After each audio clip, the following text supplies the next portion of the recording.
ओम शांति। आज 17 नवंबर 2023 की साकार मुरली। आज बाबा ने कहा, मीठे बच्चे, बाप के गले का हार बनने के लिए ज्ञान योग की रेस करो। तुम्हारा फर्ज है सारी दुनिया को बाप का परिचय देना। प्रश्न, किस मस्ती में सदा रहो तो बीमारी भी ठीक होती जाएगी। उत्तर, ज्ञान और योग की मस्ती में रहो। इस पुराने शरीर का चिंतन नहीं करो। जितना शरीर में बुद्धि जाएगी, लोभ रखेंगे, उतना और ही बीमारियां आती जाएंगी। इस शरीर को श्रृंगारना, पाउडर क्रीम आदि लगाना, यह सब फालतू श्रृंगार है। तुम्हें अपने को ज्ञान योग से सजाना है। यही तुम्हारा सच्चा सच्चा श्रृंगार है। गीत है जो पिया के साथ है। ओम शांति। जो बाप के साथ है।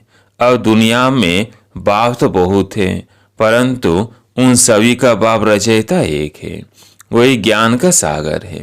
यह जरूर समझना पड़े कि परमपिता परमात्मा ज्ञान का सागर है। ज्ञान से सद्गति होती है।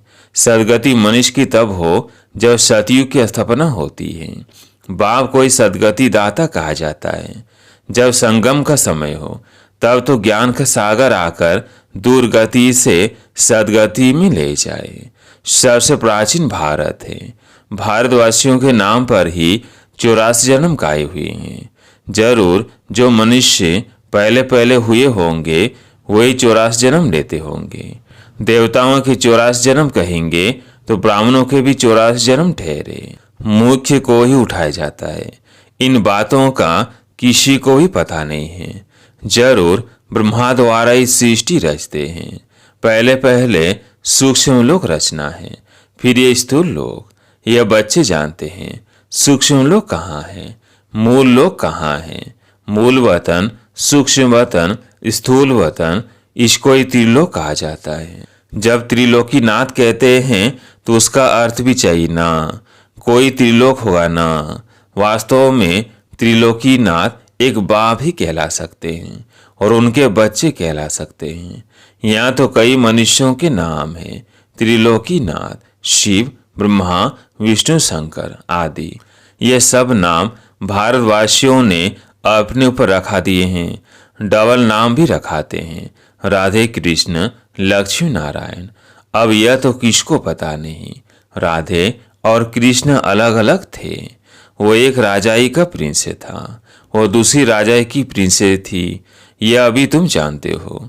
जो अच्छे अच्छे बच्चे हैं उन्हों की बुद्धि में अच्छी अच्छी पॉइंट से धारण रहती है। जैसे डॉक्टर जो अच्छा होशियार होगा उनके पास तो बहुत दवाइयों के नाम रहते हैं। यहाँ भी यह नई नई पॉइंट से बहुत निकलती रहती है। जिन्हों की अच्छी प्रैक्टिस होगी वो नई नई पॉइंट से धारण करते होंगे। धारण नहीं करते हैं तो महारथियों की लाइन में नहीं लाया जा सकता। सारा मदार बुद्धि पर है और तकदीर की भी बात है। यह भी ड्रामा में है ना। ड्रामा को भी कोई नहीं जानते हैं। यह भी समझते हैं कर्म क्षेत्र पर हम पाठ बजाते हैं, परंतु ड्रामा के आदि मध्य अंत को नहीं जानते, तो गोया कुछ भी नहीं जानते।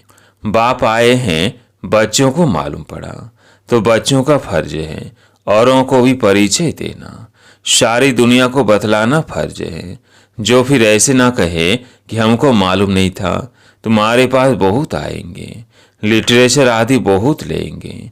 बच्चों ने शुरू में साक्षात्कार भी बहुत किया है। यह क्राइस्ट, इब्राहिम भारत में आते हैं।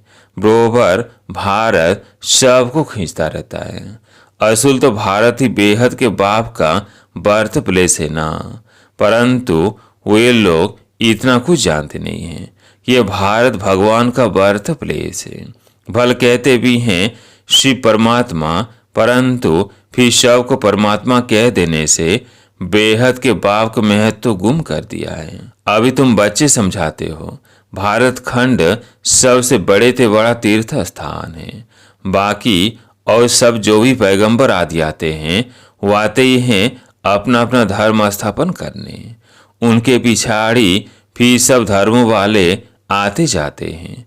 अभी है अंत, कोशिश करते हैं वापिस जाएं, परंतु तुमको यहाँ लाया किसने? क्राइस्ट ने आकर क्रिश्चियन धर्म स्थापन किया, उसने तुमको खींच कर लाया। अभी सब तंग हुए हैं वापस जाने के लिए। यह तुमको समझाना है। सब आते हैं अपना अपना पार्ट बजाने, पार्ट बजाते बजाते दुख में आना ही है। फिर उस दुख से छुड़ाकर सुख में ले जाना बाप का ही काम है। बाप के बर्थ प्लेस भारत है। इतना महत्व तो तुम बच्चों में भी सभी नहीं जानते। थोड़े हैं जो समझते हैं और नशा चढ़ा हुआ है। कल्प कल्प बाप भारत में ही आते हैं। यह सबको बताना है, निमंत्रण देना है। पहले तो यह सर्विस करनी पड़े, लिटरेचर तैयार करना पड़े।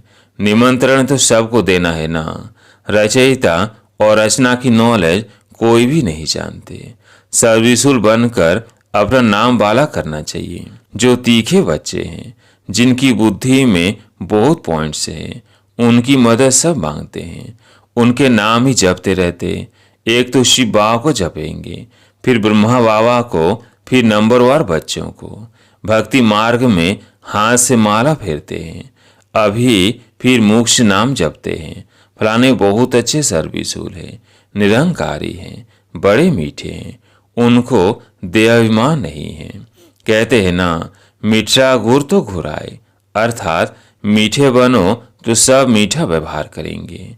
बाप कहते तुम दुखी बने हो, अब तुम बच्चे मुझे याद करेंगे तो मैं भी मदद करूंगा। तुम नफरत करेंगे तो मैं क्या करूंगा? यह तो गोया अपने ऊपर नफरत करते हैं।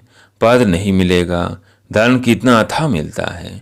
किसको लॉटरी मिलती है तो कितना खुश होते हैं। उनमें भी कितने नाम आते हैं। फर्स्ट प्राइज, फिर सेकंड प्राइज, थर्ड प्राइज होती है। हूबहू यह भी ईश्वरीय रेस है, ज्ञान और योग बल की रेस है। जो इनमें तीखे जाते हैं वही गले का हार बनेंगे और तख्त पर नजदीक बैठेंगे। समझाया तो बहुत सहज जाता है। अपने घर को भी संभालो, क्योंकि तुम कर्म योगी हो। क्लास में 1 घंटा पढ़ना है, फिर घर में जाकर उस पर विचार करना है। स्कूल में भी ऐसे करते हैं ना, पढ़कर फिर घर में जाकर होमवर्क करते हैं। बाप कहते 1 घड़ी, आधी घड़ी, दिन में 8 घड़ियां होती हैं। उनसे बाप कहते 1 घड़ी, अच्छा आधी घड़ी, 15 से 20 मिनट भी क्लास अटेंड कर, धारणा कर, फिर अपने धंधा धोरी में जाकर लगो। आगे बाबा तुमको बिठाते भी थे कि याद में बैठो, शौदर्शन चक्र फिराओ। याद का नाम तो था ना। बाप और वर्षे को याद करते करते शौदर्शन चक्र फिराते फिराते जब देखो नींद आती है तो सो जाओ। फिर अंतमति शोगति हो जाएगी। फिर सवेरे उठेंगे तो वही पॉइंट्स याद आती रहेंगी। ऐसे अभ्यास करते करते तुम नींद को जीतने वाले बन जाएंगे। जो करेगा वो पाएगा। करने वाले का देखने में आता है, उसकी चलन ही प्रत्यक्ष होती है ना। करने वाले की चलन ही और होती। देखा जाता है यह बच्चे विचार सागर मंथन करते हैं, धारणा करते हैं। कोई लोभ आदि तो नहीं है। यह तो पुराना शरीर है। यह शरीर ठीक भी तब रहेगा जब ज्ञान और योग की धारणा होगी। धारणा नहीं होगी तो शरीर और ही सड़ता जाएगा। नया शरीर फिर भविष्य में मिलना है। आत्मा को प्योर बनाना है। यह तो पुराना शरीर है। इनको कितना भी पाउडर, लिपस्टिक आदि लगाओ, श्रृंगार करो तो भी वर्थ नोटे पहनी है। ये श्रृंगार सब फालतू है। अब तुम सब की सगाई शिव बाबा से हुई है। जब शादी होती है तो उस दिन पुराने कपड़े पहनते हैं। अब इस शरीर को श्रृंगारना नहीं है। ज्ञान और योग से अपने को सजाएंगे तो फिर भविष्य में प्रिंस प्रिंसेस बनेंगे। यह ज्ञान मानसरोवर, इसमें ज्ञान की डुबकी मारते रहो तो स्वर्ग की परी बनेंगे। प्रजा को तो परी नहीं कहेंगे। कहते भी हैं कृष्ण ने भगाया, फिर महारानी पटरानी बनाया। ऐसे तो नहीं कहेंगे कि भगाकर फिर प्रजा में चंडाल आदि बनाया। भगाया ही महाराजा महारानी बनाने के लिए। तुमको भी ये पुरुषार्थ करना चाहिए। ऐसा नहीं जो पद मिले सो ठीक। यह मुख्य है पढ़ाई, यह पाठशाला है ना। गीता पाठशाला बहुत खोलते हैं। वह बैठ सिर्फ गीता सुनाते हैं, कंठ कराते हैं। कोई एक श्लोक उठाकर फिर आधा पौना घंटा उस पर बोलते हैं। इससे फायदा तो कुछ भी नहीं। यहाँ तो बाप बैठ पढ़ाते हैं, एम ऑब्जेक्ट क्लियर है और कोई वेद शास्त्र जब तप आदि करने में कोई एम ऑब्जेक्ट नहीं है। बस पुरुषार्थ करते रहो। परंतु मिलेगा क्या? जब बहुत भक्ति करते हैं तब भगवान मिलते हैं। शोभी रात के बाद दिन जरूर आना है, समय पर होगा ना। कल्प की आयु कोई क्या बतलाते, कोई क्या बतलाते हैं। समझाओ तो कहते हैं शास्त्र कैसे झूठे होंगे। भगवान थोड़ी झूठ बोल सकता। समझाने की सिर्फ ताकत चाहिए। तुम बच्चों में योग का बल चाहिए। योग बल से सब काम सहज हो जाते हैं। कोई काम नहीं कर सकते हैं तो गोया ताकत नहीं है, योग नहीं है। कहाँ कहाँ बाबा भी मदद करते हैं। ड्रामा में जो नूंद है वो रिपीट होता है, यह भी हम समझते हैं। और कोई ड्रामा को समझते ही नहीं। सेकंड बाय सेकंड जो पास होता जाता, टीक टीक होता जाता है। हम सीमत पर एक्ट में आते हैं। सीमत पर नहीं चलेंगे तो श्रेष्ठ कैसे बनेंगे? सब एक जैसे बन नहीं सकते। ये लोग समझते हैं हम एक हो जाएं। एक का अर्थ नहीं समझते। एक क्या हो जाए? क्या एक फादर हो जाना चाहिए, वहाँ एक ब्रदर हो जाना चाहिए। ब्रदर कहें तो भी ठीक है। सीमत पर बरोबर हम एक हो सकते हैं। तुम सब एक मत पर चलते हो। तुम्हारा बाप, टीचर, गुरु एक ही है।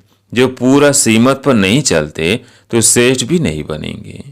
एकदम नहीं चलेंगे तो खत्म हो जाएंगे।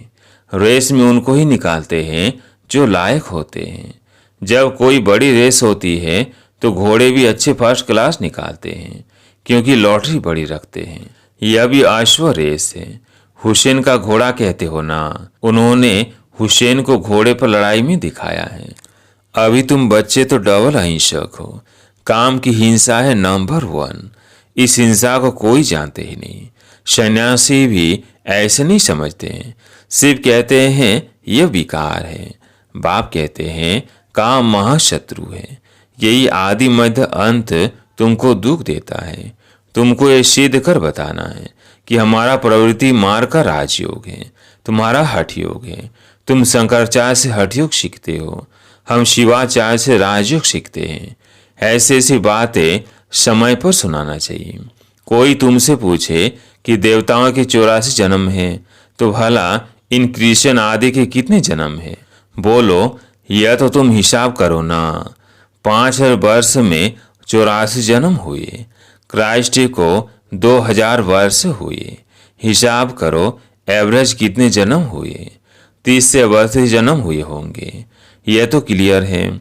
जो बहुत सुख देखते हैं वो दुख भी बहुत देखते हैं। उन्हों को कम सुख कम दुख मिलता है। एवरेज का हिसाब निकालना है। पीछे जो आते हैं वह थोड़े थोड़े जन्म लेते हैं। बुद्ध का, इब्राहिम का भी हिसाब निकाल सकते हैं।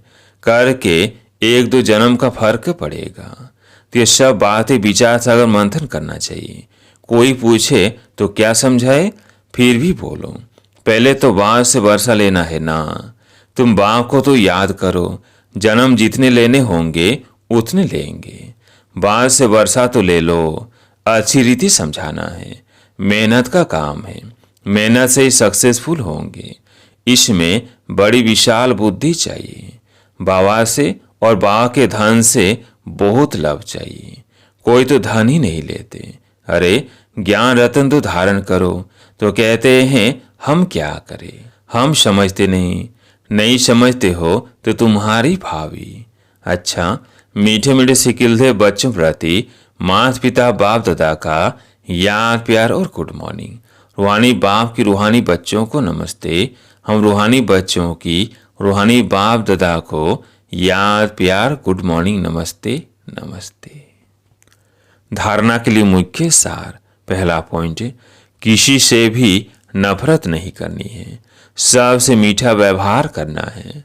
ज्ञान योग में रेस करके बाप के गले का हार बन जाना है। दूसरा पॉइंट, नींद को जीतने वाला बन सवेरे सवेरे उठ बाप को याद करना है, सुदर्शन चक्र फिराना है। जो सुनते हैं उस पर विचार सागर मंथन करने की आदत डालनी है। वरदान, बुद्धि को डायरेक्शन प्रमाण श्रेष्ठ स्थिति में स्थित करने वाले मास्टर सर्वशक्तिमान भव। बुद्धि को डायरेक्शन प्रमाण श्रेष्ठ स्थिति में स्थित करने वाले मास्टर सर्वशक्तिमान भव। कई बच्चे जब योग में बैठते हैं तो आत्माभिमानी होने के बदले सेवा याद आती है, लेकिन ऐसा नहीं होना चाहिए, क्योंकि लास्ट समय अगर अशरीरी बनने के बजाय सेवा का भी संकल्प चला तो सेकंड के पेपर में फेल हो जाएंगे। उस समय सिवाय बाप के निराकारी, निर्विकारी, निरंकारी और कुछ याद न हो। सेवा में फिर भी साकार में आ जाएंगे। इसलिए यह अभ्यास करो कि जिस समय जिस स्थिति में स्थित होने चाहे स्थित हो जाए, तब कहेंगे मास्टर सर्वशक्तिमान, कंट्रोलिंग और रूलिंग पावर वाले। स्लोगन, किसी परिस्थिति को सहज पार करने का साधन है एक बल एक भरोसा। किसी परिस्थिति को सहज पार करने का साधन है एक बल एक भरोसा। अच्छा, ओम शांति।